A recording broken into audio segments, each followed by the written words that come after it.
আমরা এখন লঞ্চের ছাদে সদরঘাট থেকে আমরা সকালে রওনা দিয়েছি চাঁদপুরের উদ্দেশ্যে। আমরা যারা আমাদের সাথে সফর সঙ্গী হিসেবে ছিলেন, আমরা দেখতে পাচ্ছি আমাদের এক সময়ের সাথীরা এবং অনেক তিনজনই সস্ত্রীক আমাদের সাথে যোগ দিয়েছেন। আমরা গ্রুপের পক্ষ থেকে, আয়োজকদের পক্ষ থেকে তাদেরকে সাধুবাদ জানাই।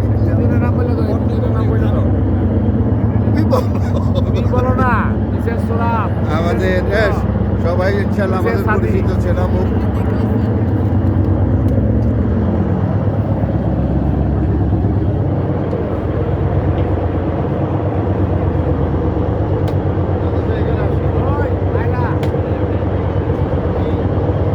এখানে আসেন।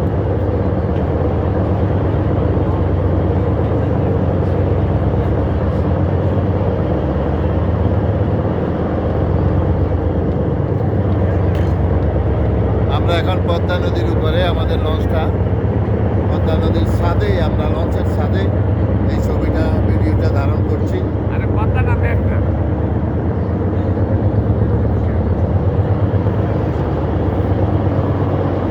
আমাদের সাথে আছে তরিকুল ভাই, দূরে দূরে আছে।